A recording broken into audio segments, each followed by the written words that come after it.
शेट्टीने केलंय म्हणून ते शेट्टीचं जेवण, ते शेट्टीचं आमचं आयुष्य गेलं शेट्टीच्या हॉटेलमध्ये जेवण्यात आणि खाण्यात. आमचा दिवस सुरू होतो इडली सांबारने. काय काय म्हणजे तुम्ही काय बोलता काय? हे सांगण्याचं धारिष्ट्य आहे आमच्यामध्ये. मुंबईचा शेट्टी आणि मुंबईचं जीवन हे बाजूला करू शकता काय तुम्ही? कोण आहेत जे मारेकरी आहेत जे फुकट फिरतात तुम्ही असं दावा करताय सातत्याने? काय ना, ठाण्यामध्ये जमील नावाचं प्रकरण आहे. मुख्यमंत्र्यांनी स्वतः शब्द दिलेला विरोधी पक्षात असताना की मी सत्तेत आल्या आल्या पहिल्यांदा ह्याला घालतो जेलमध्ये. आता ते बिचाऱ्या लहान पोरी मोठ्या झाल्या आहेत, 10वी झाली पोरगी, आणि अपेक्षा आहे की मुख्यमंत्र्यांनी न्याय करावा.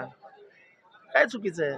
आपल्या बापाच्या मृत्यूचं जर त्यांना दुःख वाटत असेल आणि आता बोलण्याचं धाडस त्यांच्यात आलंय वय झाल्यामुळे, आज 10वी झाली पोरगी बोलते आणि वैभवी देशमुखचं नाव घेऊन बोलते की आम्ही हे सगळं वैभवीकडनं शिकलो. बापासाठी भांडणार ना पोरी. सरकारने किती लक्ष द्यायचं तर सरकारचा प्रश्न. संजय शिरसाटांचा एक व्हिडिओ संजय राऊतांकडनं व्हायरल करण्यात आला, कारण की संजय शिरसाटे सातत्याने अडचणीत येतात.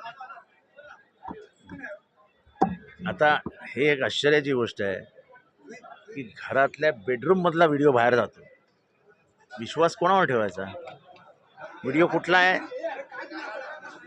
हा हे नंतर बोलीन नाही, पण घरातल्या बेडरूम मधला एखाद्या गोष्टीचं चित्रीकरण होतं म्हणजे याचा अर्थ स्पष्ट आहे की जो कोणी त्यांनी चित्रीकरण केलेलं आहे तो घरातच होता. जर म्हणजे आता ह्याच्या पुढे घरात नेतानाही प्रश्न आहे की घरात न्यायचं कोणाला. राजकारण अतिशय खालच्या दर्जावर चाललंय. ज्या पद्धतीने संजय शिरसाटांना इन्कम टॅक्स डिपार्टमेंटची नोटीस आली असेल किंवा त्यांच्या विभागातला निधी वळवला म्हणून त्यांनी आवाज उठवला, या सगळ्या संदर्भात हे ज्या दिवशी निधी कापला आणि ते बोलले म्हणजे असं निदान क्रोनॉलॉजी ऑफ द इव्हेंट्स बघितल्यानंतर हे कसले भोग आहेत हे त्यांना समजत असेल. बरोबर संजय शिरसाटांच्या मागे जी काही प्रकरणं निघतायत हा त्यांचा राजकीय काटा काढण्याचा एक कट दिसतो असं माझं मत आहे.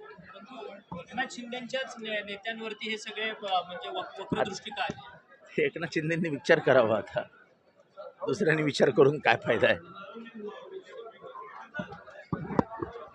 Thank you, sir. Thank you so much.